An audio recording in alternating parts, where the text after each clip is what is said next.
sera le début officiel.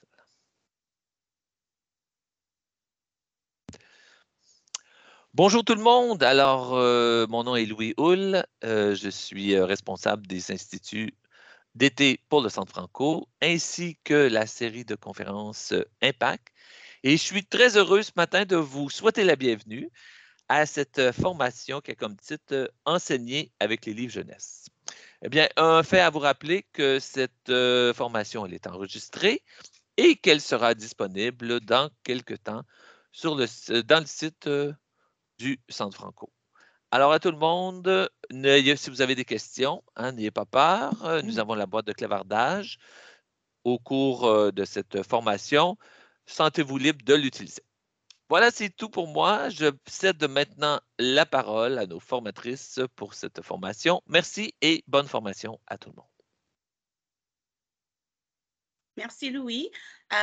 Alors, bienvenue tout le monde. Nous sommes vraiment contentes, Michel et moi, de vous accueillir. Alors, pour commencer, avant de commencer la formation, nous aimerions faire une reconnaissance au territoire et nous aimerions savoir s'il y a quelqu'un parmi les participants ou participantes qui se porterait volontaire pour faire la lecture de l'écran pour faire la reconnaissance du territoire. Si oui, ouvrez votre micro et allez-y, ça va nous faire plaisir de vous entendre.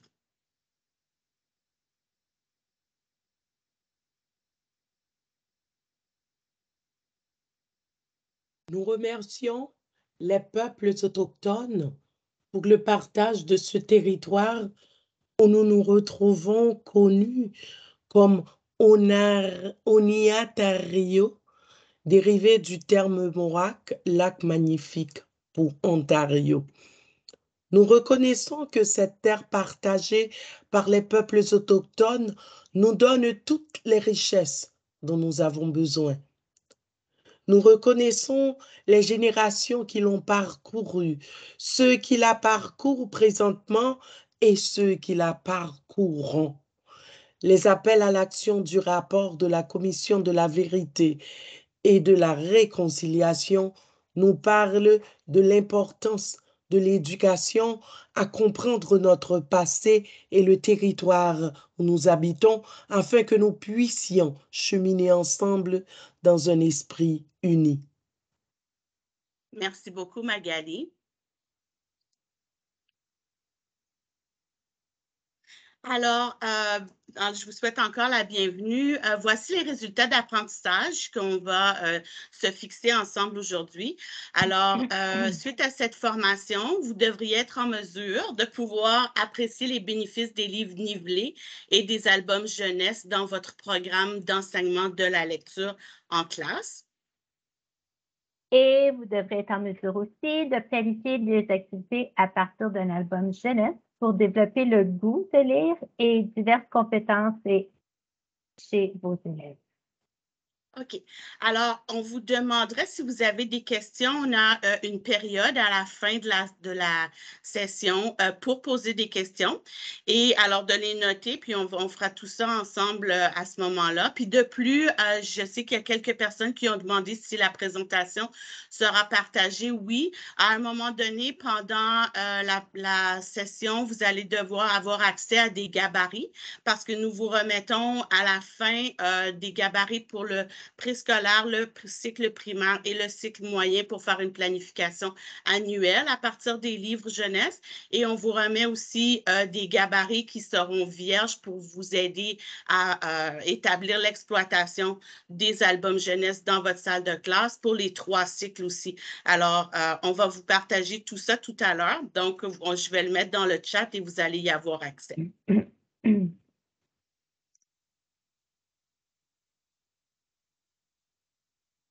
Alors, je vous présente ma collègue Michelle Racicot. Je vais la laisser vous parler un petit peu d'elle pour que vous appreniez à la connaître.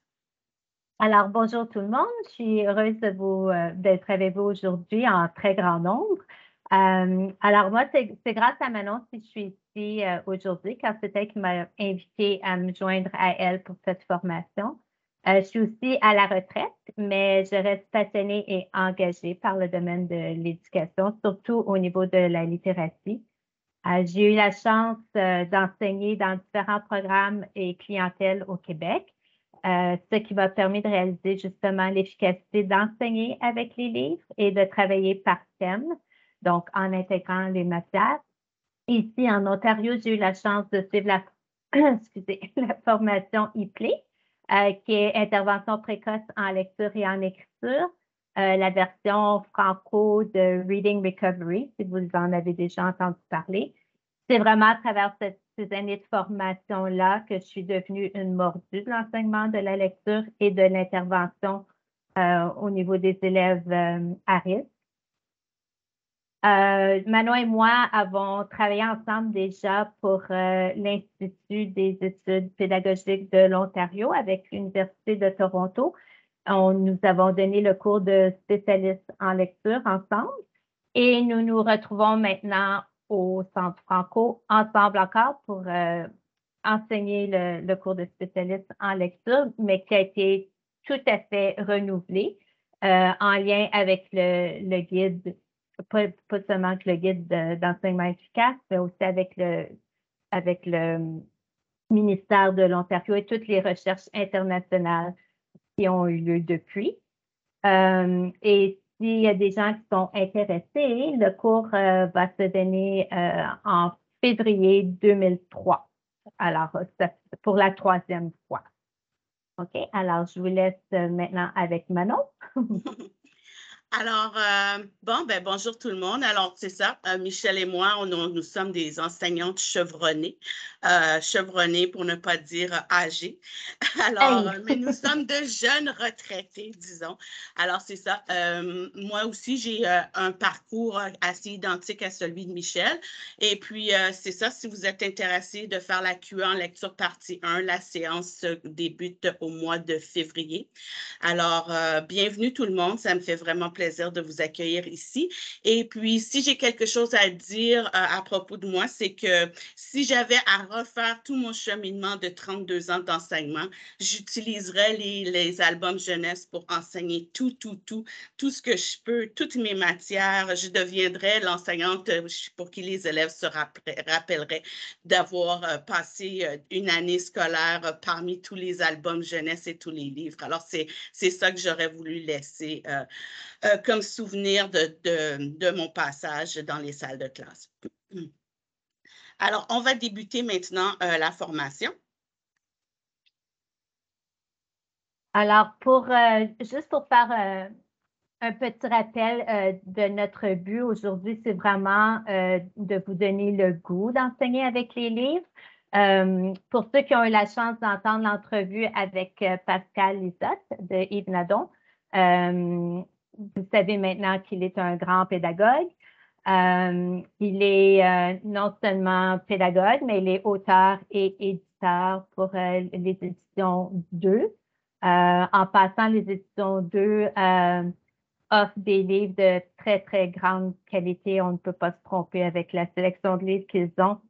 Alors, Yves Nadon enseigne au primaire pendant 35 ans. Il a été chargé de cours à l'Université de Sherbrooke. Il a écrit divers articles sur la littérature, sur la lecture, l'écriture et la littérature pour la jeunesse. Et il a fondé et dirige les éditions 2 depuis quelques années maintenant. Et il continue à animer de nombreux ateliers et donne des conférences partout au Canada et si je ne me trompe pas, en Suisse aussi. Il va souvent à Paris. Il est l'auteur des ouvrages que vous connaissez probablement, disponibles chez Chenelière, Lire et écrire en première année et pour le reste de sa vie. Et il y a eu 2 éditions pour celui-là. Et Écrire au primaire, encore chez Chenelière. Il est l'auteur de beaux albums jeunesse, dont Mon chien Gruyère, que je vais vous présenter un peu plus tard pendant la formation. La maman du poteau de maton, Grand-mère, Elle et moi. Ce sont les albums que je viens de nommer sont disponibles aux éditions 400 coups. Et il a aussi son dernier livre qui s'intitule Mon frère et moi, qui est disponible chez les éditions 2. Il est aussi récipiendaire du prix Raymond Plante en 2015. Et pourquoi est-ce que j'ai choisi à vous le faire connaître? Pourquoi que nous souhaitions que vous écoutiez son entrevue? C'est parce que ce pédagogue-là, j'ai eu la chance de suivre un atelier avec lui dès ma première année en enseignement. Puis, il m'a grandement inspirée et il continue à m'inspirer par son discours qui est très authentique, réaliste parce que la salle de classe, il la connaît. Et il est logique dans ses réflexions. Sa passion est reflétée dans ses discours. C'est un grand motivateur pour moi et nous souhaitons vous le partager. Alors, avant, nous allons écouter une courte vidéo en 2 sections avec Yves Nadon. Je vais vous poser une question. Si vous pouvez y répondre dans le clavardage, on va prendre peut-être 2 petites minutes avant de débuter la vidéo. D'après vous, pourquoi enseigner avec les livres? Pourquoi est-ce qu'on voudrait enseigner avec les livres? Alors, on vous donne quelques minutes pour répondre.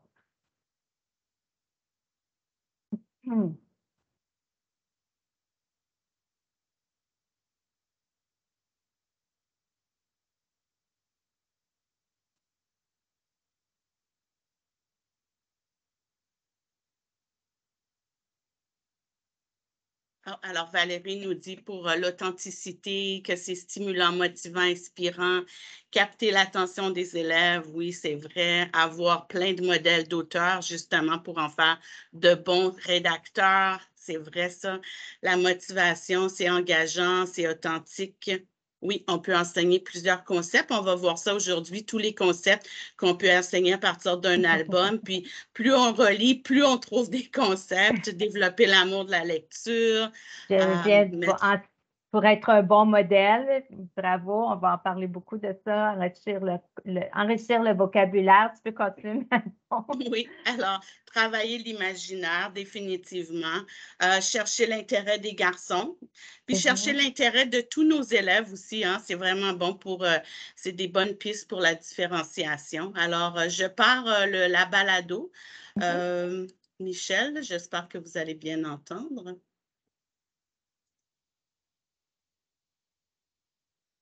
Qu'on entre dans la classe et qu'on les voit partout. À l'image de ces librairies où les livres sont sur des cubes notés, mis en importance, assortis de livres similaires, compte au jardin botanique, pas de fausses plantes.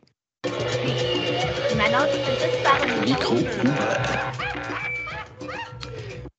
Merci, Manon. J'aimerais, s'il y a des faits saillants que vous remarquez pendant votre écoute, notez-les. Puis, on va faire un petit retour à la suite de la première partie de la vidéo. OK? Bonjour, mon nom est Yves Nadon, enseignant, auteur, éditeur, puis un peu nerveux. Quoi. Oh, non, soyez pas nerveux. Jean-Paul, est-ce que vous lui avez donné à boire? Non. Non! Pour la personne ben qui là, oui. Ben non, il en reste. Amène-donc un verre, là. Merci. Ça va, mais oui, je Allez-y, Yves. Prenez une gorgée. Ça va vous aider. Sur Facebook, il y a 2 ans, Oui. une enseignante avait mis une photo de son coin de lecture et sous celle-ci, on pouvait lire « Ma classe est prête. Mes élèves peuvent maintenant venir ». Ce coin de lecture était magnifique. Divan, bibliothèque, bac de livres, coussins, bref, un endroit invitant, chaud. Un endroit où l'on sent l'importance des livres et la responsabilité du milieu à rendre cet apprentissage, devenir lecteur, très visible. Mais là, il y a des équilibres. Le système exige la lecture, le système exige l'effort et tout, mais le système ne fournit à peu près rien. Cette classe est le fruit des convictions et du portefeuille de cette enseignante. Pas de sa direction d'école qui peut se montrer aidant, mais vrai, mais bon. Pas de la commission scolaire, pas du ministère. Le budget alloué pour les livres est scandale, peau de chagrin. Au point où de nombreuses enseignantes, sachant l'importance d'avoir des livres à portée de main pour des élèves, dépensent des milliers de dollars de leur poche. Qu'une enseignante comme professionnelle achète personnellement des coups de cœur, des incontournables, des livres à soi, j'en conviens et j'encourage. Mais elles assument trop souvent seules et depuis trop longtemps cette responsabilité. Lors de l'apparition en 92 comme un roman écrit par Daniel Panac, je me répétais, tout est là. L'amour des livres, la lecture, leur importance, les lectures haute voix, l'influence de ces lectures, bref, et écrit de la main d'un amoureux des livres. C'est dit, écrit, tout le monde va comprendre, on peut maintenant passer à autre chose. Eh bien, non. 27 ans plus tard, 27, cet essai a conservé toute sa pertinence. Toujours les mêmes incompréhensions autour de la lecture. Au Québec, environ 1 citoyen sur 2 abandonne la lecture une fois sa scolarité obligatoire achevée. Et je ne parle pas ici de décrocheurs, mais de celles et de ceux qui ont réussi leurs études. 1 personne sur 2. Cet état de choses est presque mondial. Il est temps de nous attaquer à la source de ce triste bilan. Il nous faut former des lecteurs et refuser de nous accommoder de simples liseurs. Pas d'attente minime, juste du grand, du magistral, mais pour avoir des lecteurs, ça prend des livres. Il faut absolument que les livres soient les piliers de l'apprentissage de la lecture, qu'on entre dans la classe et qu'on les voit partout. À l'image de ces librairies où les livres sont sur des cubes notés, mis en importance, assortis de livres similaires, qu'on entre dans une classe comme on entre au jardin botanique, pas de fausses plantes, que du vrai. Et dans des classes où il y a absence de livres et de volonté, il y a des manuels scolaires qui ressemblent à des livres, mais qui ne sont pas des livres. Les élèves y apprennent trop souvent qu'on ne lit pas pour comprendre, mais bien pour répondre à des questions. Absence de questions, absence de lecture. Mais ceci expliquant cela. Permettez-moi une métaphore. Imaginons la scolarisation du vélo. À cette école, du vélo, comme dans la plupart des autres comme elle, l'enseignement se fait à partir de vélos stationnaires, des vélos que l'on dit conformes au programme, comme certains vendeurs de vélos stationnaires se plaisent à nous le répéter. Ici, pas besoin d'être cycliste pour enseigner, même pas besoin de pratiquer ou d'aimer le vélo. Juste connaître les rouages est suffisant. Et le ministre du Vélo lui-même connaît peu ou pas les vélos mobiles, ou du moins constate-t-il leur insuffisance sans broncher, et en ne donnant pas le budget approprié. Et tout le monde espère que les élèves finiront par enfourcher les vrais. Mais pendant que certains pédalent pour aller nulle part, certaines écoles enseignent le cyclisme avec de vrais vélos, de vraies sorties, de vrais voyages, d'énormes pique-niques. On les dit innovatrices car elles enseignent le vélo grâce à des vélos. Les gens qui enfourchent ces vélos avec leurs élèves aiment pédaler, sentir le vent, en faire à l'extérieur de l'école et donnent à leurs élèves des vélos de la bonne grandeur et avec le nombre de roues requis selon leurs compétences.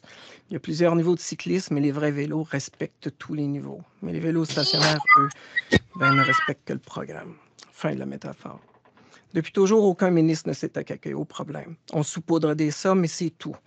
Par contre, le brillant, on y croit. Toutes les classes ont maintenant des tableaux blancs interactifs qui coûtent chacun environ 4 000 $, plus les logiciels, les fils, les techniciens. C'est tout un budget. Mais le budget alloué aux livres en ce moment équivaut à 250 $ par classe, annuellement. Cela représente une douzaine de livres, même pas un nouveau par élève. Nouvelle classe, on va vous fournir les chaises, les tableaux, le TBI et rien de plus. Même pas une bibliothèque physique où mettre les livres qu'on ne vous fournira pas. L'enseignante de s'engosser une. Je veux juste la même volonté de la part d'un ministre et le même budget que la techno. Je joins donc ma voix à celle de Catherine Patterson, qui est auteure jeunesse américaine. Il n'est pas suffisant de juste apprendre à lire aux enfants, mais nous devons aussi leur donner quelque chose qui ouvrira leur imagination, quelque chose qui les aidera à donner un sens à leur existence et qui les encouragera à tendre la main vers des personnes dont les vies sont différentes de la leur. Parce que les livres à portée de main, sous l'œil rigoureux d'un ancien lecteur, on le sait, ça marche. C'était le 1956 à Saint-Jérôme. Wow, vous êtes déjà... Alors maintenant, j'imagine que vous avez noté plusieurs faits saillants que vous avez entendus pendant l'enregistrement. Nous allons sauter un peu parce que là, il va parler du ministre Roberge, puis ça ne nous concerne pas vraiment. Nous allons continuer, sauter à la partie où on parle de pourquoi c'est important que nos élèves aiment lire, pourquoi c'est important d'aimer à lire.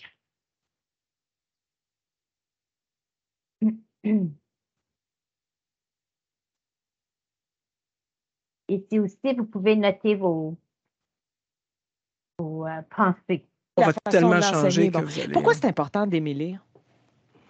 Allons-y au cœur, là. Il y a plein de... Je suis un peu tanné que des comptables se servent de la lecture pour dire qu'ils vont réussir leurs études mieux. Oui. Pour moi, c'est un effet collatéral, mais c'est pas pour ça qu'on lit. C'est pour vivre avec les autres que l'on lit. C'est pour apprendre la vie des autres. C'est pour savoir ce qui se passe, pour être dans la peau de quelqu'un d'autre. de vivre de façon interposée la vie de quelqu'un d'autre, puis de mieux comprendre l'humain qui est autour de nous.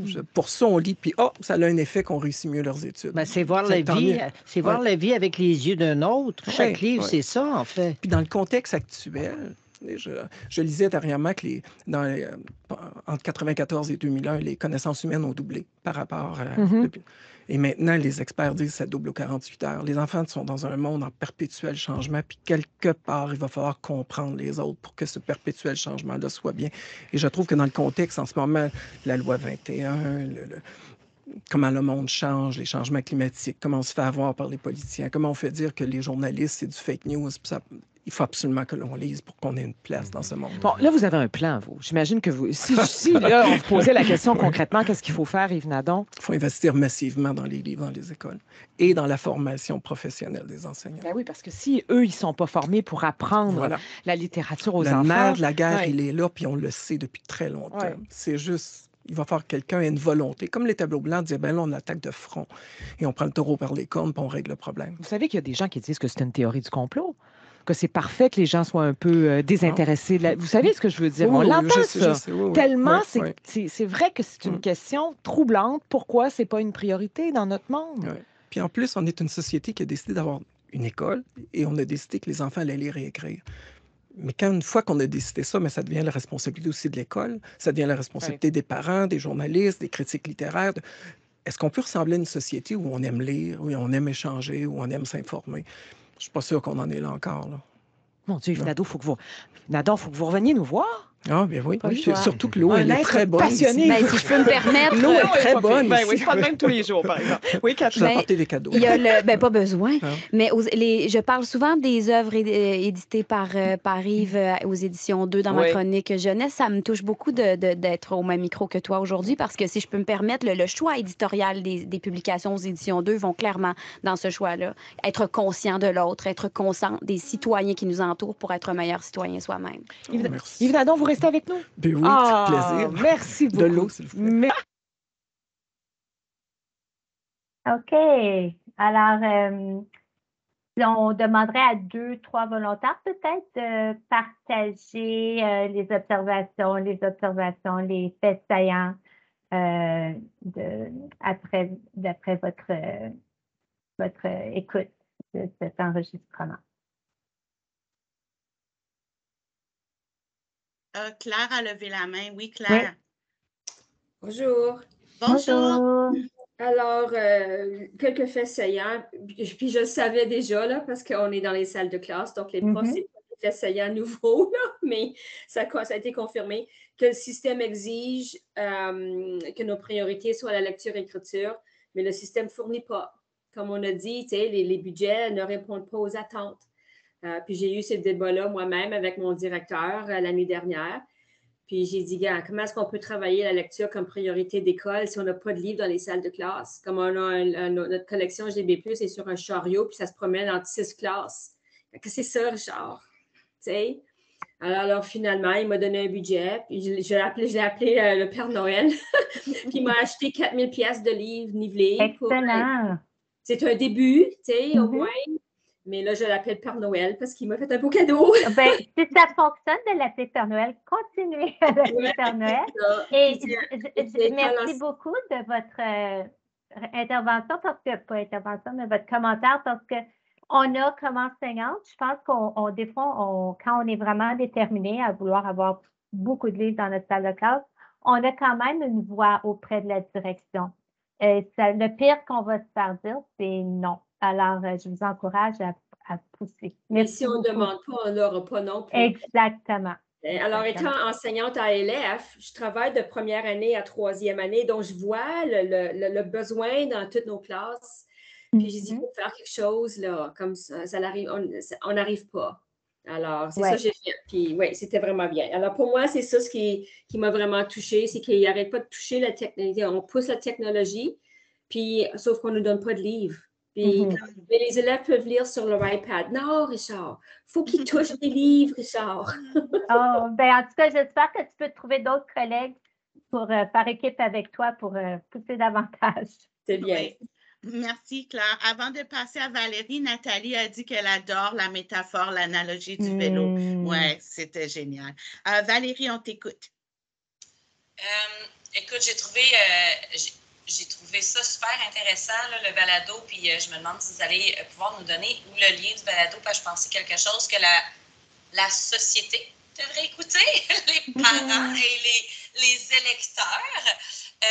Mais oui, bon, un petit peu dans le même sens, là, côté budget, c'est sûr que comme il n'y en a pas. Moi, je vais dans des ventes de livres usagés là, à grande échelle, puis je prends ce qui passe, puis j'essaie de modeler avec ça. Ce que j'ai trouvé intéressant aussi, c'est quand il parlait, l'analogie avec le vélo m'a fait comme « wow », tu sais, comme le monde va enfin comprendre. Mais tout ce qui est par rapport à l'aménagement de la salle de classe, un coin lecture qui est un endroit chaud, invitant, accueillant, avec des sofas, des livres qu'on peut voir, qui vont être présents, puis aussi avoir différents niveaux de lecture, parce qu'on manque tellement de budget puis d'espace dans nos classes. Moi, j'ai quand même beaucoup de livres de différents niveaux que je me suis au fil des années pris de ma poche et fait une belle collection. Mais là, en fait, c'est que j'ai pas de place pour les ranger parce que j'étais en première année l'année passée. J'ai des élèves qui étaient encore à niveau 2-3 GB+. J'en ai qui étaient rendus à un niveau 28 GB+. Fait que là, tu as besoin d'une gamme complète de livres de tous les sujets pour répondre à tes élèves. Puis je trouve que c'est exactement ça. Quand l'aménagement est invitant, puis que les enfants vont voir les livres comme dans une librairie, comme dans une bibliothèque, ben mon Dieu, tu rentres dans une bibliothèque, tu as le goût de le prendre, le livre, tu as le goût de t'asseoir, de le lire. C'est quelque chose qui devient intrinsèque. C'est ça qu'on doit développer chez nos élèves, puis qui est parfois oublié. Puis tu sais, j'ai hâte de vous entendre un peu justement sur les livres nivelés parce que j'aime ça, mais il y a comme un mais, genre, je trouve que c'est utile, mais les GB+,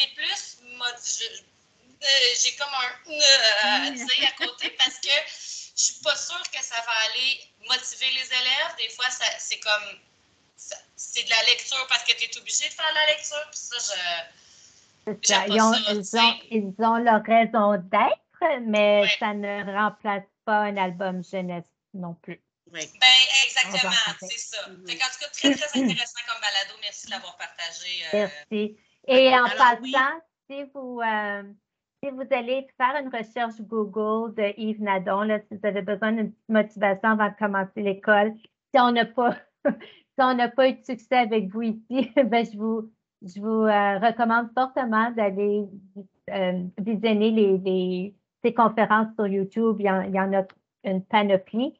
Et c'est toujours le même message simple et logique qui se répète, qui fait beaucoup de bien. Vous pouvez partager avec vos collègues aussi. Okay. Puis pour répondre à ta question, Valérie, le lien est dans la présentation, puis vous allez avoir la présentation d'ici la fin, alors vous allez pouvoir avoir accès. Puis on va parler justement des livres guidés et des versus les albums jeunesse tout au long de cette formation-là. Est-ce qu'on avait un autre volontaire ou je vais faire la captation des faits saillants?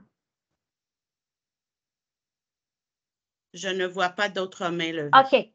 OK. Alors, donc, je vais passer à travers rapidement parce que l'heure avance, on ne veut rien manquer.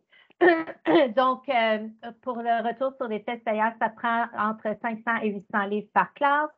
Il a parlé de l'importance d'investir dans les livres, la formation des enseignants. Le livre dont il fait mention dans la vidéo YouTube comme un roman, je vous le recommande énormément. Ça se lit facilement. Il fait réfléchir à notre approche pédagogique. Puis, il est autour de 20 $. Puis, il y a la nouvelle version disponible chez Deux, justement.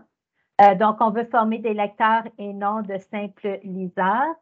Il a parlé de l'abandon de la moitié des gens qui ont réussi leur éducation, leurs études. La moitié ne lisent plus une fois les études terminées. Ça prend des vrais livres. On sait, le manuel scolaire, on lit pour répondre à des questions. Quand il parle de la métaphore du vélo, on peut remplacer les enfants apprennent avec des gens qui aiment pédaler. Alors, les enfants vont apprendre avec des enseignants qui aiment lire. Pourquoi c'est important de lire? En gros, c'est vraiment pour être de meilleurs citoyens. Alors, on pense à prochaine question.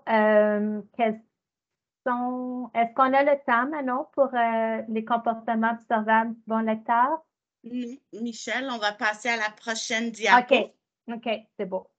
OK. Alors, promouvoir les albums.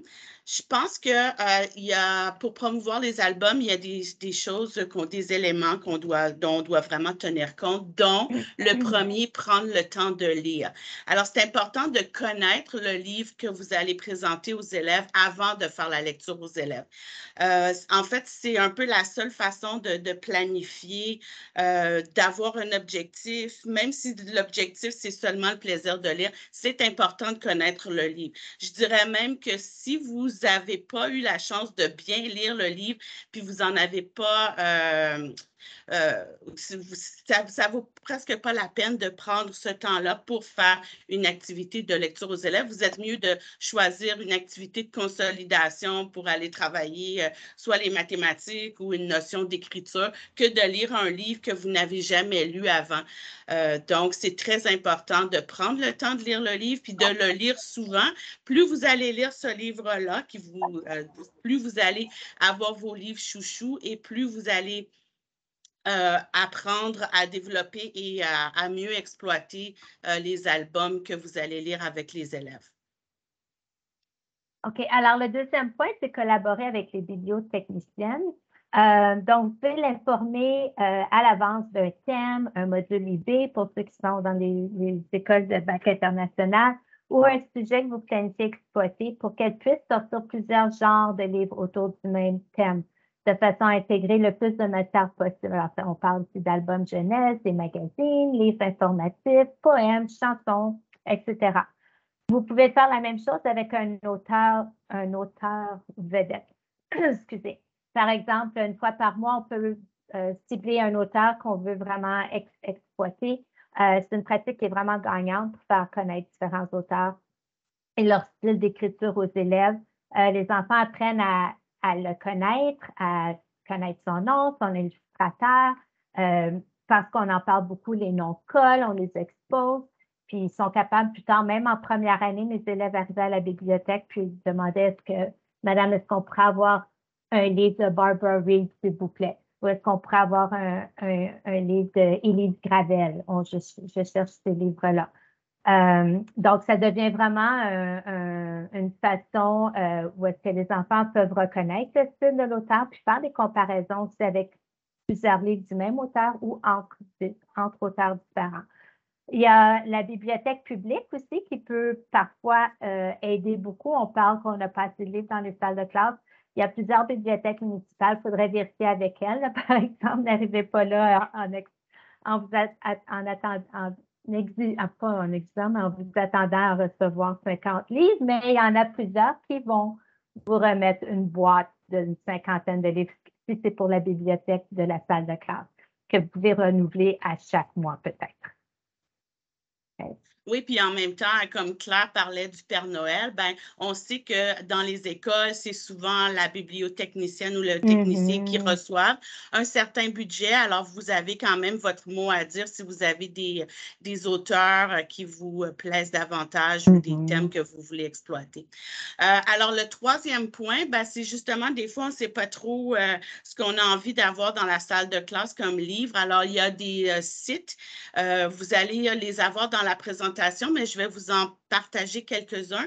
Il y a le site web qui a aussi une page Facebook qui s'appelle J'enseigne avec la littérature jeunesse. Là, il vous propose des albums, des critiques, des idées d'exploitation. Puis ce qui est le fun aussi, c'est qu'il y a toute une planification annuelle avec des albums. C'est sûr que c'est en lien avec le programme du Québec, mais vous pouvez y trouver alors, ils partent d'albums par mois, puis ils rattachent toutes leurs domaines et leurs matières avec ces albums-là. Donc, ça vous peut vous donner de bonnes idées. Il y a un autre site qui s'appelle Les Petits Pois, Lise Tout. Ça, c'est un site de conseil de lecture pour les 6-12 ans. Puis, tous les livres sont placés par genre, intérêt et aussi par niveau de lecture. Puis, ils vous donnent des idées d'écriture. Fait que ça aussi, j'ai mis le lien dans la présentation. Vous allez avoir le lien, vous pourrez aller le visiter. Il y a un autre site qui s'appelle Kaléidoscope. Celui-là, je l'aime beaucoup. C'est pour les 0-12 ans.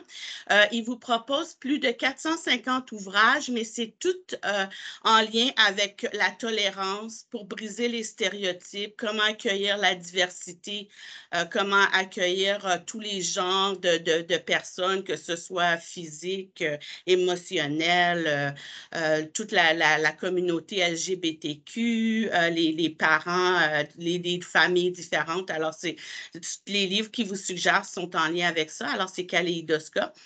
L'autre site que je vous suggère, c'est le Berlingot.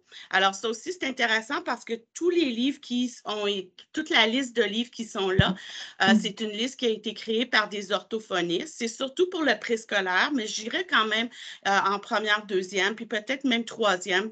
Alors, tous les livres qui sont proposés, c'est pour travailler la compréhension, la conversation, comment prononcer des sons. Alors, quand vous pensez à vos élèves qui ont des difficultés au niveau de l'orthophonie ou des besoins, je devrais dire plutôt, ben ça, c'est un bon site où ils vous proposent des livres. Il y a aussi le Livrel du CFORP où vous pouvez vous inscrire et vous pouvez emprunter des livres numériques. Je sais que Claire disait, des fois, on a besoin de toucher, mais des fois, c'est ça, quand on n'a pas le choix, on peut avoir recours à ce genre de texte-là. Puis il y a aussi Numérico. Alors, Numérico qui vous propose tous les livres nivelés de la collection Lire pour découvrir, qui a des niveaux 1 à 28, mais il y a aussi tous les mini-mags et Mon mag à moi qui sont disponibles sur le site de Numérico que vous pouvez projeter sur les TBI lorsque vous faites de la lecture avec les élèves. Alors, voilà. Et le dernier point, le coin de lecture. Oui. Alors, l'image que vous allez apercevoir sur la prochaine diapositive, retenez votre souffle, c'est une photo qui a été prise justement dans la classe de Yves Nadon, avant, bien sûr, que les règles rigides de sécurité aient été implantées. Alors, je vous conseille de parler à votre direction avant d'entreprendre la construction d'une mezzanine dans votre salle de classe. Pourquoi un coin de lecture? On en a parlé tantôt. Plusieurs études ont démontré qu'une bibliothèque de classe qui est bien garnie, est mieux, ça affecte le rendement des élèves en lecture et en écriture là, de façon très, très, très positive. Les élèves liront beaucoup plus si la bibliothèque est bien organisée et si l'accès aux livres est facile. Pour avoir envie de lire, les élèves doivent avoir accès à des albums stimulants et à leur pointure. Donc, ce n'est pas seulement que les livres nivelés qui peuvent être à notre pointure, mais il y a des albums jeunesse aussi. Pour promouvoir la littérature jeunesse dans son environnement, pour que l'environnement physique de la classe reflète que la littérature est au cœur de l'enseignement. Et puis, comment est-ce que je peux monter mon coin de lecture?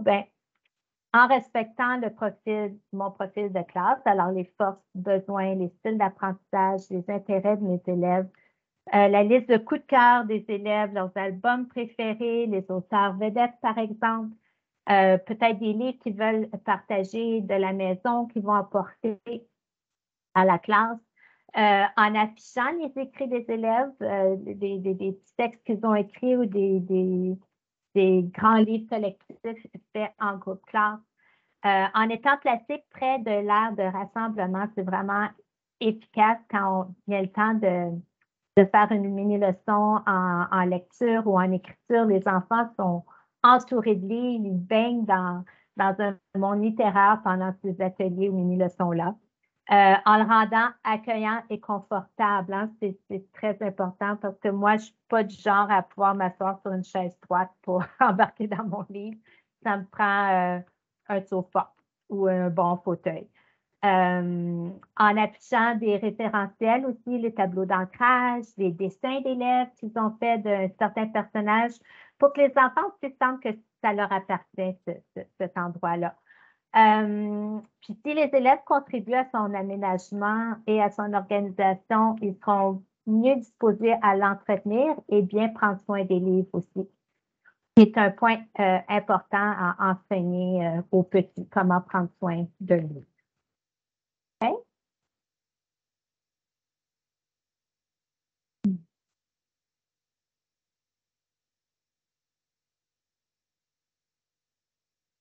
OK. Alors, maintenant, comment est-ce qu'on va enseigner avec les livres? Donc, ici, on va vous parler des 4 situations de lecture. Vous êtes déjà probablement assez familiers, mais on va aller plus en profondeur dans, justement, là, vers les albums jeunesse versus les livres nivelés.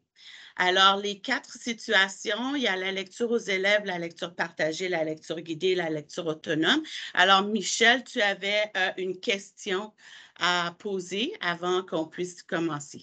Oui, alors, d'après vous, combien de fois par semaine est-ce que je devrais faire la lecture aux élèves? Alors, vous pouvez envoyer votre réponse Tous les jours?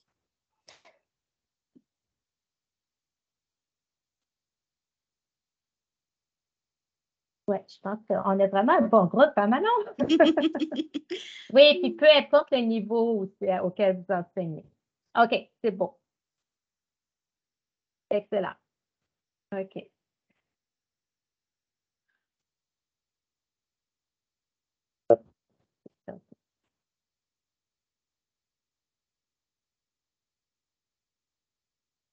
Oui, et puis chaque jour, vous avez raison, on devrait faire la lecture chaque jour. À peu près combien de temps est-ce que vous pensez passer chaque jour à faire la lecture aux élèves?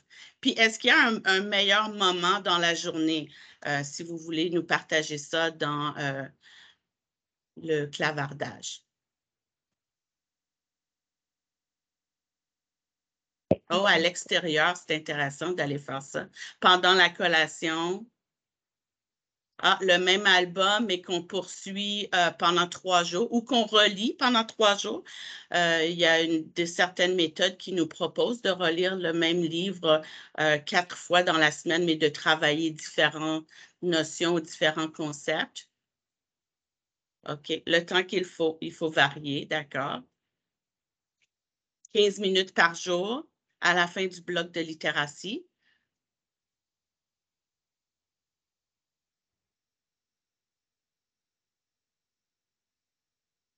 OK, ben merci. Alors, Michel, tu veux nous parler de la lecture aux élèves? Oui, alors je pense qu'on est un peu pressé dans le temps, parce alors je vais juste donner les grandes lignes. Donc, la lecture aux élèves, bon, ben, comment est-ce que je fais la lecture aux élèves? Alors, c'est moi qui la fais aux élèves, donc c'est un support élevé.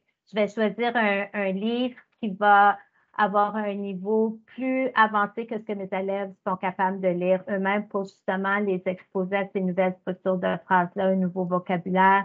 Je vais leur présenter des genres variés. C'est une bonne façon de faire connaître différents genres de livres parce que c'est moi qui fais la lecture. Donc, les enfants ne font que suivre. Leur seul engagement, c'est d'écouter.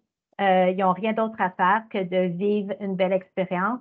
Je vais choisir des livres qui vont intéresser les élèves, qui vont être en lien avec les sciences que je suis en train d'enseigner et les études sociales.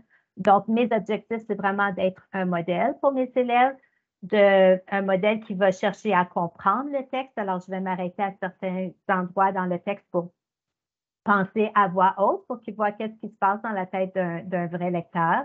C'est pour partager mon plaisir de lire. Alors, je veux motiver les enfants à vouloir lire eux-mêmes à leur tour pour développer leur vocabulaire et développer leur habileté à la littératie en lien avec la littératie critique.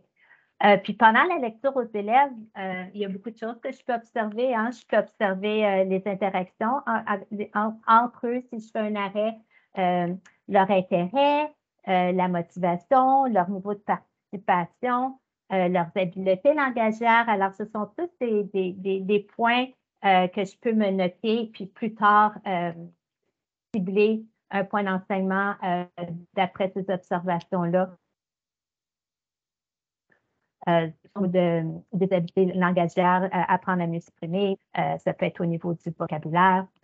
Peu importe. Alors, il y a beaucoup à observer. Et je pense que là, alors, pour la lecture partagée, on n'utiliserait pas un album jeunesse qui serait version papier.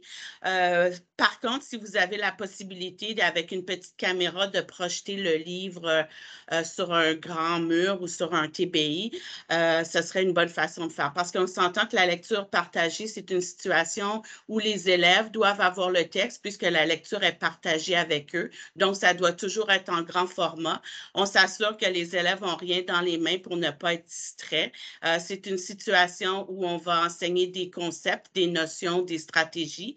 Alors, et aussi, moi, je vous suggérerais probablement d'utiliser davantage des textes qui sont en lien avec les matières. Alors, aussi beaucoup de textes qui sont informatifs pour sciences, études sociales, tout ça, pour pouvoir, justement, ces textes-là sont parfois trop difficiles pour les élèves. Alors, on peut en faire la lecture partagée. Mais bon, les albums jeunesse se prêtent aussi à cette situation de lecture, mais un petit peu moins. Et personnellement, je n'utiliserai pas les livres nivelés pour faire l'enseignement partagé de la lecture.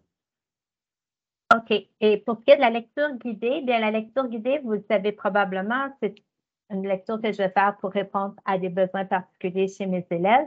Donc, à partir de mes observations, je vais regrouper des élèves selon un défi qu'ils ont en commun. La fiche d'observation, vous la connaissez sûrement, c'est un outil vraiment excellent pour connaître les forces et les besoins de mes élèves vraiment de façon précise. Lorsqu'on écoute un élève lire, on peut observer les stratégies qu'il utilise, surutilise ou néglige tout simplement. Quelles sources d'informations qu'ils ont besoin de mettre ensemble pour lire de façon plus efficace. L'analyse et maîtrise, ça prend beaucoup de temps, mais c'est un bon investissement. Puis avec la pratique, ça devient de plus en plus rapide. Puis à partir de ces observations, encore là, je peux cibler un point d'enseignement qui va permettre à mon petit groupe d'élèves de progresser beaucoup plus rapidement parce qu'au lieu de les voir un à la fois, je les vois 4, 5, peut-être 6 à la fois, 3 fois par semaine. Ça fait beaucoup d'élèves que je vois selon un point d'enseignement particulier. Donc, j'ai beaucoup plus de chances de réussir à les faire progresser plus rapidement. Je me promène d'un onglet à l'autre. Donc, pendant la lecture guidée, comment est-ce que ça se passe? C'est les élèves qui lisent le livre. On est en petits groupes. Ça peut être aussi 1 à 1 pour les élèves qui sont en grande difficulté. C'est une consolidation d'une stratégie. Ce n'est pas un nouvel enseignement que je fais. Selon mes observations, j'ai remarqué que certaines stratégies n'étaient pas encore maîtrisées. Le texte est choisi vraiment soigneusement selon les besoins de l'élève. C'est un niveau instructif, donc dans sa zone de développement proximal. L'intervention est faite à partir de mes observations avec la fiche. Mes objectifs, c'est vraiment la compréhension, le décodage et la fluidité. Ça se travaille en même temps. Puis les observations que je peux faire, il est facile d'observer les comportements des élèves. Son non-verbal me guide beaucoup. Si l'enfant est rendu comme ça, je vois que le livre est peut-être un petit peu trop difficile pour lui. Ses activités stratégiques, donc quelles sources d'informations il utilise quand il lit. Et plus particulièrement pour cibler les forces et les besoins de chacun de mes élèves afin de mieux lui enseigner. Okay. Puis j'ajouterais aussi, Michel, que pendant la lecture guidée, c'est sûr que les livres nivelés sont les livres qu'on va utiliser parce que les albums jeunesse seraient probablement plus complexe et puis ce serait difficile de trouver un livre qui serait au bon niveau des élèves. Ouais. Et aussi, si vous avez la chance pendant la lecture guidée, parce que parfois, je vois des enseignants qui font lire les élèves à tour de rôle et ça, on a une diminution du temps de lecture. Alors, c'est important de leur enseigner à utiliser leur petite voix. Puis quand vous avez votre petit groupe, chacun est capable de lire tout le livre en chuchotant et vous pouvez prêter oreille aux élèves qui qu'ils sont en train de lire. De cette façon-là, vous maximisez le temps de lecture de chaque élève. Alors, je passe à la lecture autonome. Alors, la lecture autonome, en fait, ce n'est pas une lecture qu'on appelle silencieuse quand on parle de cette situation, parce que l'enseignant devrait être en mobilité dans la salle de classe et travailler avec quelques élèves qu'elle a ciblés. Ça peut être aussi pour faire une fiche d'observation individualisée. Alors, c'est un moment où vraiment l'enseignant peut avoir le temps de travailler avec les élèves. Et la lecture autonome peut se faire aussi bien avec des albums jeunesse. On suggère aussi beaucoup les livres nivelés, bien sûr, surtout pour les lecteurs débutants. Puis on va en reparler un petit peu plus tard tout à l'heure. Alors, puis la lecture autonome, elle doit se faire chaque jour.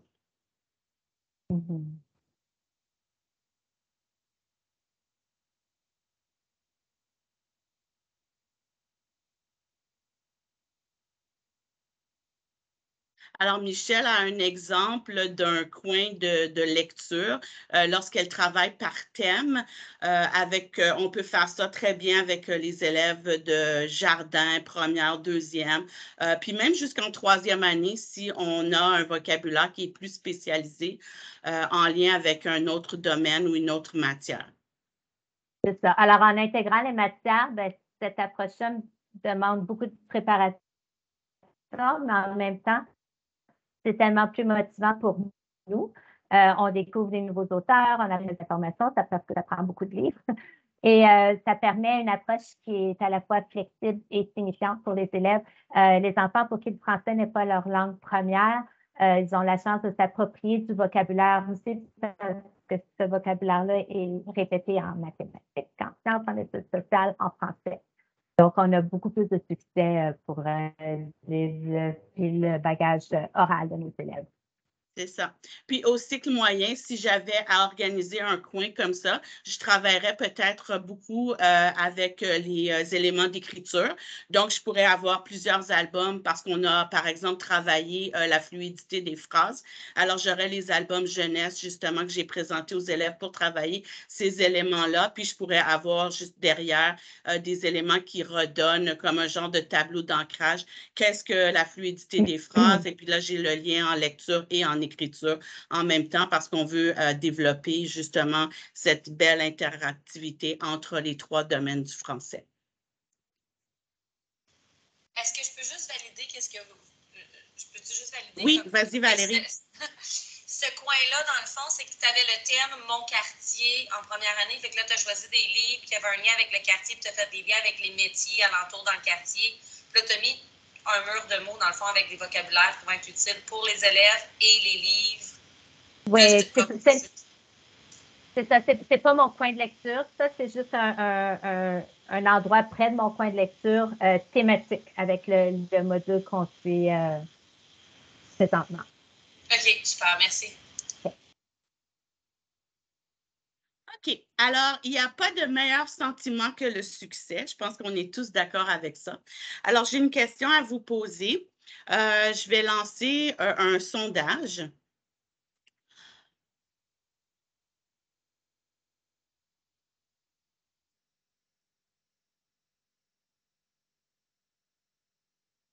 OK. Alors, j'espère que... Est-ce que tout le monde peut le voir?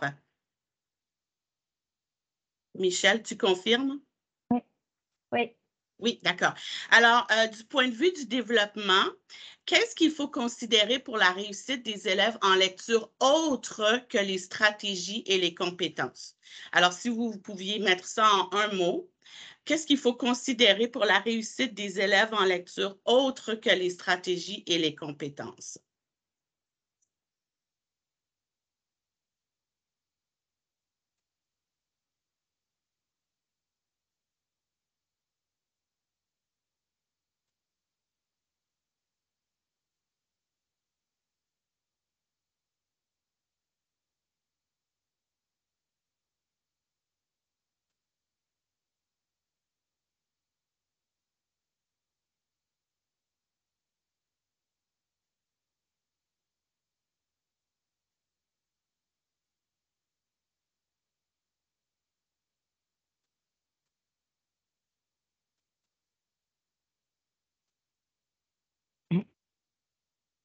OK, alors on a déjà 21 réponses, puis on voit que intérêt au pluriel et intérêt au singulier sont quand même fortement choisis. Le bien-être, bien sûr, la curiosité, motivation, oui, motivation là aussi, vocabulaire, les fonctions exécutives, maturité, plaisir. Oui, en fait, alors tout ça. Puis je vais peut-être en ajouter d'autres aussi. Alors, je vais vous suggérer de tenir compte de l'environnement scolaire. Alors, la communauté de lecteurs ou de lectrices que vous mettez en place dans votre salle de classe. Alors, est-ce que vous considérez le temps que vous accordez à la lecture? Ensuite de ça, est-ce que vous vous accordez du temps à choisir les ressources que vous avez dans votre coin lecture et est-ce que vous accordez le temps à l'espace et l'aménagement du coin de lecture? Ça, c'est très important pour les élèves. La motivation. Alors, est-ce que les élèves ont la chance d'avoir des livres qui leur permettent de lire avec enthousiasme et engagement? Aussi, vous avez parlé de bien-être, de sécurité, d'inclusion. Alors, c'est très important de se reconnaître dans les livres qu'on a dans notre salle de classe. Hein. Alors, si je suis une personne de couleur ou si je viens juste d'arriver d'un autre pays, est-ce que dans la classe, il y a des livres qu'on appelle plurilingues? Alors, les livres plurilingues, ce ne sont pas toujours des livres qui sont écrits dans 2 langues ou 3 langues. Ce sont aussi des livres qui présentent des valeurs ou une autre culture. On appelle ça des livres plurilingues aussi. Alors, est-ce que dans ma classe, j'ai la chance d'avoir des livres qui vont permettre aux élèves de se reconnaître, qui vont développer la curiosité culturelle et linguistique des autres élèves qui sont dans ma classe, mais aussi autour de moi, dans ma communauté. Alors ça, c'est très important aussi. Puis en ce moment, justement, sur EduSource, j'ai mis l'image ici, il y a un guide d'initiation aux approches plurilingues qui explique tous les fondements de l'importance d'avoir cette inclusion dans notre salle de classe et comment le faire. Puis il y a aussi tout le volet de pratique où on a toutes sortes d'activités qui sont prêtes pour vous là, avec tout le matériel pour justement travailler cette inclusion dans la salle de classe avec des livres plurilingues. Un autre élément qui est important au niveau du développement, ça on ne l'avait peut-être pas dans la liste, mais il y a aussi la métacognition. Alors, est-ce que mes élèves ont la capacité de choisir des livres qui les intéressent, mais aussi qui leur permettent de se sentir compétents ou compétentes. Hein? On a toujours des élèves qui essaient d'aller chercher des livres parce que mon ami, lui, est capable de lire des romans, mais moi, j'ai encore un peu de difficulté, mais ils se prennent des romans. Est-ce que c'était parce qu'ils sont capables de les lire? Est-ce qu'ils ont cette métacognition qui leur permet justement de savoir ce qui est bon pour eux? Et aussi le sentiment d'efficacité, le sentiment que l'enseignante est capable de me soutenir en me donnant justement des livres qui vont me permettre de rejoindre mon intérêt, mon niveau, mes stratégies si j'ai un PEI, etc. Et puis aussi, la dernière chose, il y a plusieurs études maintenant qui démontrent que les élèves, lorsqu'on leur demande de faire un rappel pour vérifier s'ils ont compris, parce qu'on sait que lire, c'est comprendre aussi, on remarque que les études disent que les élèves ont peu de connaissances sur le sujet aussi. Alors, il faut faire attention de bien présenter le vocabulaire, de présenter le contexte, le sujet avant justement de lancer un élève dans la lecture d'un livre qui, en fait, c'est pas parce qu'il n'a pas le niveau pour le lire, c'est souvent qu'il ne maîtrise pas le sujet. Et puis, il est même qu'on remarque aussi là, que lorsqu'on fait passer des tests de compréhension aux élèves dans différentes écoles, ce n'est pas souvent les compétences au niveau du décodage qui sont la difficulté, mais plutôt le peu de connaissances des élèves sur le sujet. Alors, c'est important de penser à ça aussi.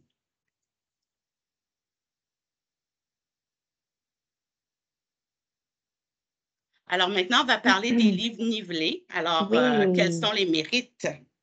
Oui, donc oui, c'est vrai qu'il y a des livres nivelés qui sont peu intéressants. Il y a d'autres collections qui sont quand même assez bien, mais ils ont leur place dans notre enseignement. Donc, le livre nivelé va être un outil précieux pour la lecture d'idées.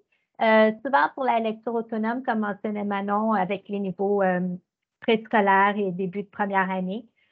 Et puis, ils peuvent aussi être utilisés pour un enseignement spécifique, comme par exemple la correspondance mot à mot, en plus grand format peut-être. Donc, ce sont des livres qui sont gradués par niveau, comme vous savez déjà, selon l'acquisition de l'apprentissage de la lecture.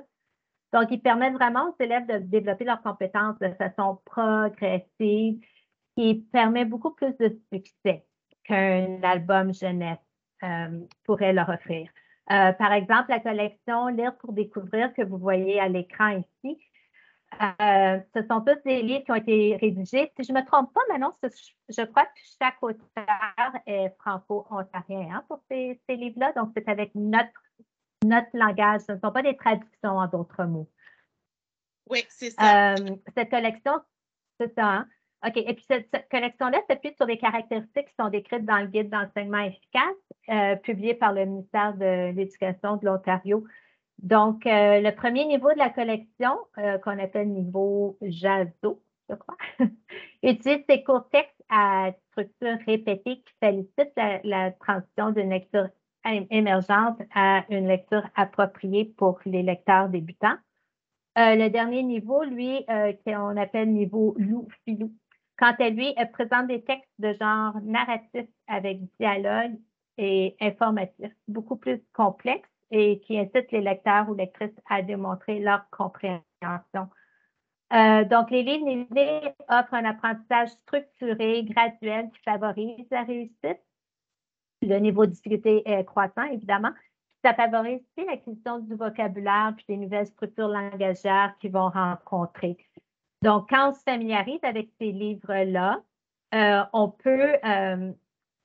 je pense que je vais laisser Manon en parler de ça parce que c'est elle qui parle de l'exploitation des livres, mais c'est important quand même de se familiariser avec le contenu des livres, les structures, le vocabulaire qu'on peut injecter dans notre message du jour, peut-être dans nos conversations à l'oral avec les enfants pour qu'ils aient la chance d'entendre les structures avant qu'on leur exige de les lire. OK? Le livre, comme vous voyez, les poissons, ici sur l'écran, c'est idéal pour enseigner la correspondance mot à mot, par exemple, pour des nouveaux lecteurs. Il y a même un point sous chaque mot pour entraîner l'enfant à pointer du mot pour vraiment maîtriser sa correspondance mot à mot. Qu'on veut enlever, par exemple, après le niveau 3. Hein? On ne veut pas que les enfants continuent à lire avec leurs doigts. OK? Alors, je laisse la parole à Manon pour comment les exploiter. Alors, les livres nivelés, c'est très approprié pour les élèves qui sont débutants en lecture. Là. Alors, on parle jardin à 3e année. Une fois que les élèves sont des lecteurs, là, je pense qu'on peut laisser de côté probablement ces livres-là. Je ne pense pas que ça vaut la peine d'investir beaucoup dans les livres nivelés quand on est rendu au cycle moyen. Avec les années, au moins, on est chanceux. Il y a de plus en plus de collections qui ont été adaptées parce qu'on sait que, puis je ne veux pas nommer de maison d'édition ou de collection non plus, là, mais on sait qu'il y a des livres qui ont été surtout traduits.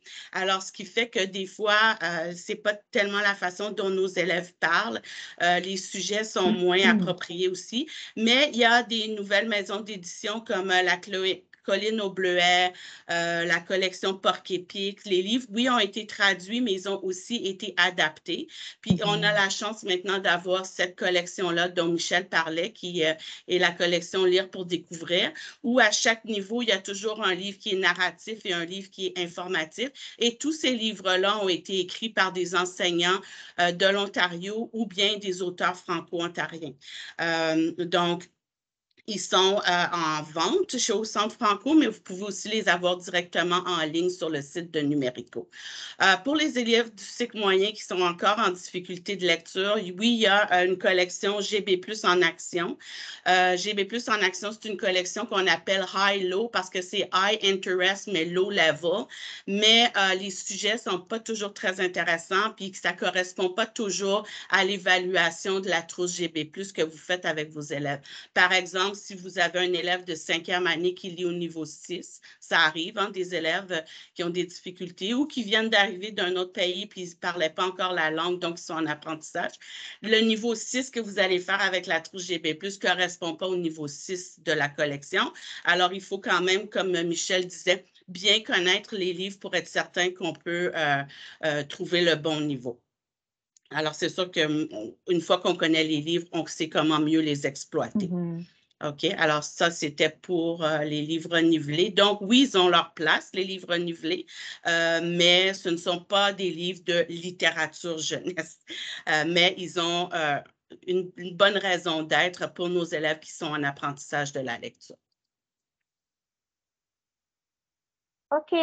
Alors maintenant, on va voir un exemple d'exploitation d'un livre nivelé pour la lecture guidée, parce que c'est vraiment une des raisons pour un des avantages des livres nivelés. Donc, ce livre a été choisi, c'est notre temps, il a été choisi pour un petit groupe d'élèves qui, selon mes observations, surdécodaient. Alors, leur lecture était vraiment mot à mot. Ils ne portaient pas attention aux illustrations, ils utilisaient de façon peu efficace l'information des lettres sans tenir compte du sens ou de la structure. Puisque le vocabulaire se répète et les illustrations offrent de bons indices, ce livre était pour moi un bon choix pour travailler justement cette stratégie. Depuis, il est en lien avec le module à l'étude qui s'appelait Tous ensemble, qui porte sur le respect de l'environnement. Alors, comme on voit ici sur... OK, je vais juste aller me chercher mon propre gabarit. Alors, c'est ça. Donc, Michel, justement, a créé un gabarit où elle a mis ses points d'enseignement avant, pendant et après la lecture. Vous allez avoir ce gabarit-là tout à l'heure dans la présentation. Donc, vous pourrez aller en faire la lecture plus attentive, mais ça vous donne des bons modèles. Fait que je te laisse continuer, Michel. OK, bien là, je ne veux pas prendre, je vois que le temps passe. Donc, pendant le avant, je vais toujours faire un retour sur la dernière session qu'on a eue ensemble. Par exemple, vous vous souvenez, la dernière fois qu'on a travaillé ensemble, on a appris à acheter un coup d'œil aux illustrations au début, au milieu, à la fin du livre pour mettre l'histoire dans sa tête. Mon point d'enseignement est toujours bien ciblé, donc recouper le sens de l'information visuelle avec les images qui ici représentent le sens. La présentation du texte, la présentation du vocabulaire aussi, par exemple, en regardant les images, qu'est-ce qu'on voit ici? Bon, on voit une grenouille, par quelle lettre va commencer le mot grenouille? Le pendant, alors je vais avoir mes questions maîtresses déjà prêtes là. Est-ce que tu as l'histoire dans ta tête? Que se passe-t-il ici? En portant attention à l'illustration avant de commencer à lire. Je vais noter les observations que les élèves pendant la lecture des élèves, pendant qu'ils sont en action. Et je vais toujours faire un retour sur un succès, parce que le retour sur le succès est beaucoup plus payant que juste un retour. Si l'enfant a bien réussi une stratégie, puis on retourne sur cette stratégie-là, c'est presque garanti qu'il va continuer à utiliser cette stratégie-là après la félicitation. Et après la lecture du livre, on a toujours une petite discussion aussi. Donc, ici, par exemple, d'après vous, est-ce que les enfants vont changer leur comportement lorsqu'ils reviendront à l'étang? Donc, vous allez l'avoir entre les mains, vous allez pouvoir le regarder de façon plus moins précise. Donc. OK. Alors, c'est ça. Fait que Michel, tu remplis toujours ce gabarit-là avant la séance de lecture guidée avec ton groupe. Ça, c'est toute ta démarche de ce que tu vas faire pendant ta séance. C'est ça. Alors, les albums jeunesse. Alors, je commence? Oui. OK. Donc, notre but numéro 1, c'est vraiment d'être un modèle ici. Il y a une citation de Daniel Pennac dans son livre qui dit « Ici, au lieu d'exiger la lecture, le professeur décidait soudain de partager son propre bonheur de lire. » Alors, lire aux élèves, on le sait, ça devrait être un rituel quotidien de la salle de classe. C'est la meilleure façon de partager le plaisir de lire, puis de faire découvrir les bons auteurs, les bons albums, les différents genres de textes, développer le bagage langagier des élèves à travers nos discussions qui prennent place avant, pendant et après la lecture. toute activité créée à partir d'un album qui est venu chercher, dans lequel nos élèves ont mordu, devient une activité accrochante et beaucoup plus signifiante pour nos élèves par la suite, que ce soit la construction d'une phrase de base en grammaire, des verbes au pluriel, peu importe, les enfants accrochent parce qu'il y a un lien affectif qui a été créé lors de la lecture aux élèves. Donc, l'enseignant qui devient un modèle inspire et notre influence est vraiment énorme pour transmettre le plaisir de lire chez nos élèves. Je vais vous donner un petit exemple qui est arrivé. Puis je pense que l'enseignante est parmi nous aujourd'hui, dans une classe de 4e année, il n'y a pas tellement longtemps. Je ne connaissais pas vraiment les élèves, à part quelques-uns à qui j'avais déjà enseigné. Puis, je regarde les messages qui rentrent. OK, et j'ai choisi de leur lire un de mes chouchous, Mon chien gruyère, que je vous ai présenté un petit peu plus tôt, écrit par Yves Nadon. Puis, avant de commencer la lecture, j'aurais parlé de l'auteur. J'aurais dit pourquoi j'avais choisi ce livre. J'aurais raconté que j'avais déjà rencontré l'auteur il y a très, très, très longtemps quand j'étais une toute nouvelle et jeune enseignante qui l'enseignait en première année, mais qui était aussi formateur pour les enseignants à l'Université de Sherbrooke.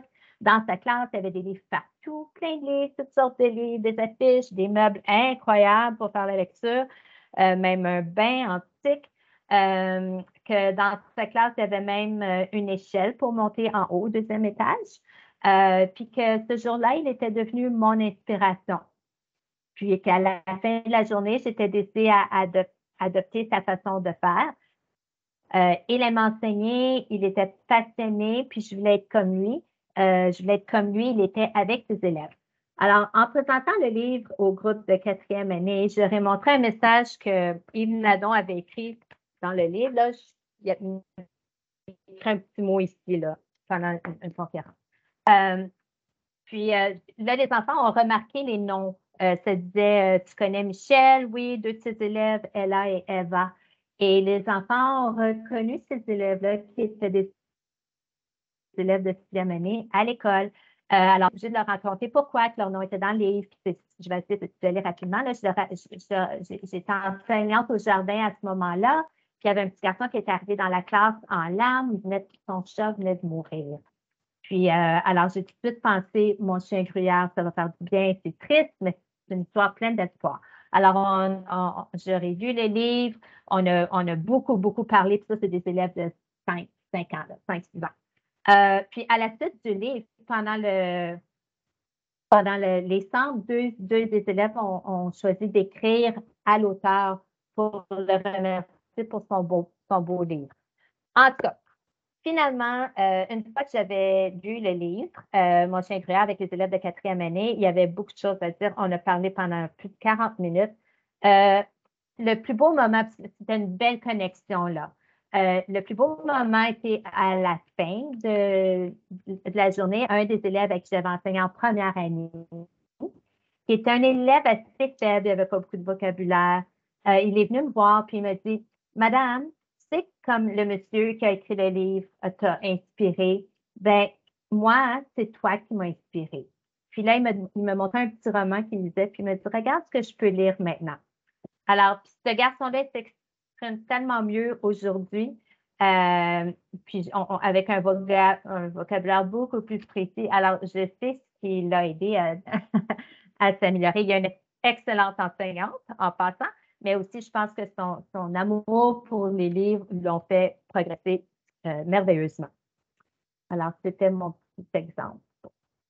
OK. Et puis, les albums jeunesse, c'est certain que ça nous fait découvrir le monde. Alors, ça, c'est très important aussi d'essayer de choisir une variété de livres qui vont permettre aux élèves de se reconnaître, de reconnaître les autres, d'avoir plus de tolérance vers les autres, d'apprendre sur le monde, les cultures, les valeurs. N'hésitez pas à parler des gens, n'hésitez pas à parler des personnages, n'hésitez pas à parler des auteurs, des illustrateurs pour que les enfants sachent qu'il y a quelqu'un derrière ces histoires aussi. Alors, c'est ça. C'est vraiment ce qui doit ressortir de votre plaisir de lire des albums jeunesse. Alors, il nous reste à peu près 10 minutes pour faire la présentation des exploitations. Donc, je vais laisser Michel, est-ce que tu veux, vous allez avoir accès de toute façon à ces gabarits-là qui sont déjà remplis. Est-ce que tu veux présenter celui de la maternelle ou celui du cycle primaire? Ils sont quand même similaires. C'est à partir du même livre. Je te laisse choisir. Je peux pas présenter le cycle primaire si vous voulez. Mais de toute façon, en allant lire chaque gabarit, vous allez être capable. Donc, c'est certain que j'ai choisi ce livre-là pour faire parler mes élèves parce que ça fait parler, ça offre des échanges super riches. On apprend à bien connaître les enfants aussi, puis les discussions ne se terminent pas. Et il voudrait en parler. Mon poisson, il y a 3 ans, madame est mort. Mon grand-papa ou mon voisin. Donc, ça donne un bon bagage pour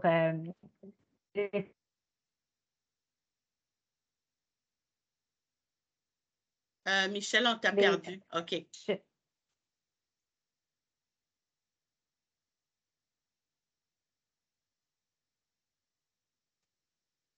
Michel? Oui. Ah, OK, parce qu'on t'avait perdu. C'est comme si tu avais gelé. Tu peux redire, on n'a pas entendu ta dernière phrase. OK, je ne me souviens pas qu'est-ce que c'était.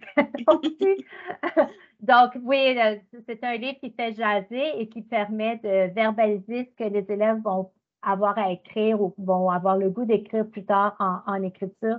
C'est une des raisons pourquoi que je l'avais pris. Donc, je peux passer à travers rapidement, là. Donc, ça parle de la perte d'un être cher. Avant la lecture, je vais activer les connaissances antérieures. Avez-vous déjà eu un animal? Qu'est-ce que vous faisiez ensemble? Je vais leur donner l'intention. Une des stratégies à privilégier avant la lecture, c'est anticiper. Donc, à partir de la page couverture, on va parler des indices, le titre, l'illustration. D'après vous, qu'est-ce qui va se passer? Et tout au long du livre, on va vérifier nos hypothèses à ce niveau-là. Une des stratégies que je peux travailler pendant la lecture, si vous allez voir un petit peu plus loin dans la prochaine diapositive, vous allez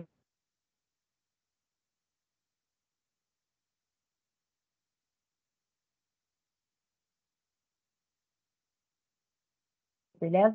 Pourquoi pensez-vous qu'il est allé au ciel? Pourquoi il y a des ailes? Comment savez-vous que ça fait partie de ça?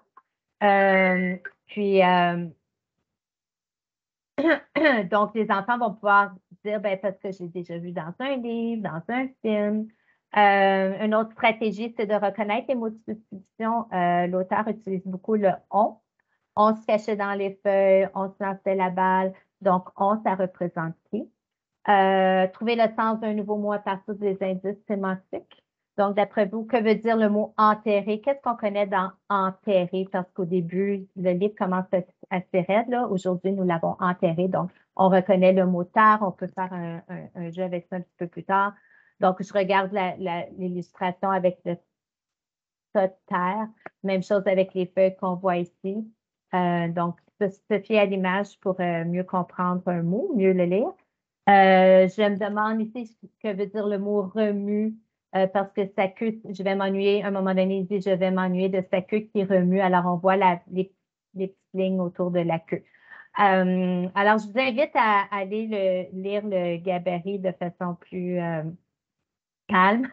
Un retour sur l'intention et l'appréciation. D'après vous, pourquoi l'auteur dit que c'est bon d'avoir un ami? Une autre belle discussion à avoir avec nos élèves. D'après vous, pourquoi l'auteur dit que Gruyère sera avec lui toute sa vie parce qu'il garde dans son cœur? C'est vraiment des belles discussions qu'on peut avoir avec les élèves. Pour aller plus loin, en littératie, je peux voir les mots de la même famille, classer les verbes, ce qu'on faisait ensemble, donc le chien et le garçon ensemble dans le passé, dans le futur, qu'est-ce qui va se passer? Je peux travailler la phrase de base. En sciences, les besoins des êtres vivants, les caractéristiques des êtres vivants. En études sociales, mon quartier, je vais aller à l'animalerie, chez le vétérinaire, on va jouer au parc. Numératie et résolution de problèmes, les possibilités sont infinies. Là. On peut parler d'articles à l'animalerie qu'on peut acheter avec le prix, les fractions, partage d'un biscuit. Or, si vous regardez les illustrations, l'illustrateur, ça a utilisé beaucoup les lignes courbes, des lignes droites. Bref, vous avez sûrement d'autres idées que vous pourriez ajouter à ma banque. Donc, c'est juste pour vous donner un aperçu de la façon qu'on peut intégrer plusieurs matières à un enseignement, pas un enseignement, mais à partir de la lecture d'un seul livre. OK. Alors, pour le cycle moyen, le livre que j'avais choisi, c'était aussi aux éditions 2. C'était le livre Rose Blanche. Alors, j'ai rempli un gabarit, justement, pour vous présenter comment on peut exploiter. Vous allez avoir le même gabarit vierge tout à l'heure qu'on va vous remettre.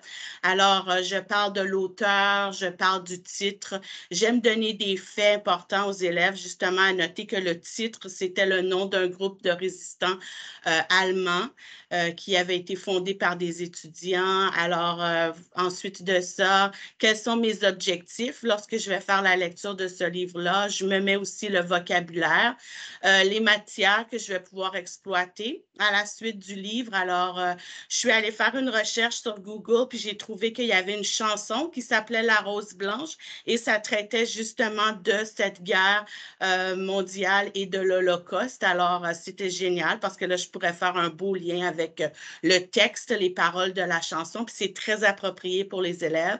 Je me suis fait une case aussi, quelles sont au niveau de la grammaire de la phrase, qu'est-ce que je pourrais travailler dans ce livre-là. Puis vous voyez que quand je coche, ça élimine ce que je ne vois pas, là. Ensuite de ça, au niveau de la grammaire du texte, qu'est-ce que je pourrais travailler? C'est sûr qu'il y a plusieurs stratégies de lecture que je pourrais travailler dans ce livre-là, mais l'inférence est vraiment géniale. Donc, toutes mes questions pendant la lecture vont être en lien avec l'inférence. Les éléments d'écriture, qu'est-ce que je pourrais travailler avec les élèves. Ensuite de ça, j'ai toute l'attente de ce que je vais présenter avant, pendant et après. Donc, j'ai fait des liens avec mon programme CAR. Avant la lecture, de quoi je vais parler, j'ai trouvé une vidéo sur Vimeo qui présente c'est quoi l'Holocauste pour les enfants, une question par jour, c'est génial. Je pourrais présenter ça aussi. Pendant la lecture, peu de questions, je m'arrête assez pas très souvent non plus. Mes questions, je les place toujours sur des post-it à l'endos de mon livre. Donc, quand je présente, puis j'écris la page aussi à laquelle, donc quand je présente le livre aux élèves, moi, j'ai le visuel sur mes post-it, donc je sais à quelle page je dois poser mes questions. Après la lecture aussi, et puis au cycle moyen, ben, j'ai la chance de pouvoir exploiter la littératie critique. Ce livre-là est un bijou pour ça, donc j'ai aussi des questions que je pourrais poser après. Pour aller plus loin, je pourrais relire ce livre-là à un autre moment, puis je l'ai relu pour la 40e fois ce matin. J'ai encore trouvé des choses au niveau visuel.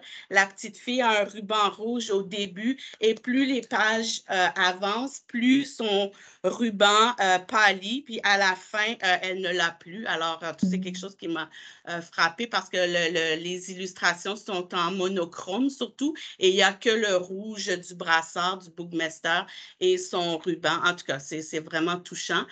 Si je vois que les élèves ont un intérêt marqué pour le sujet, ben là, je me fais toujours une banque d'autres livres qui parlent du même sujet, alors de la guerre ou de la Première ou Deuxième Guerre mondiale. Donc, je me colle les illustrations d'albums. Puis, autre considération. Alors, à quel moment est-ce que ce sera un bon temps pour faire la lecture de ce livre-là? 21 janvier, commémoration de l'Holocauste. Et puis, si je vois que les élèves n'ont pas acquis la stratégie, ben voici comment je pourrais l'enseigner pour faire un genre de mini-leçon pour un rappel. Alors, c'est un peu le genre de gabarit que je vais vous proposer aussi. Vous allez pouvoir en faire ce que vous voulez. Il va vous appartenir. Donc, ce sera pour vous. Donc, je fais juste vous montrer rapidement des extraits du livre. Donc, en mathématiques, j'aurais travaillé la symétrie parce que c'est tellement génial, l'illustration ici où on voit ça. Et ici, dans l'autre page, il y avait une expression. Donc, j'aurais pu travailler l'expression connaître par cœur ou j'aurais pu travailler la conscience morphologique avec le mot maisonnette. On aurait travaillé le suffixe « et » dans d'autres mots aussi pour voir qu'est-ce qu'on pourrait faire avec. Alors ici, maintenant, je vais vous partager, là c'est le grand moment, oups, je vais vous partager la présentation au complet. Je vais la mettre dans le chat parce que là, vous allez pouvoir avoir accès à tous les gabarits. Alors, il y a un gabarit, on ne va pas en parler vraiment, c'est juste un genre de planification annuelle. Si vous êtes au cycle primaire, au cycle préparatoire ou au cycle moyen, vous pourrez l'utiliser. En fait, c'est sur 3 colonnes. Vous avez les attentes, ensuite les contenus, puis une colonne pour ajouter les titres des albums que vous pourriez utiliser pour exploiter les contenus en lecture dans les 3 niveaux.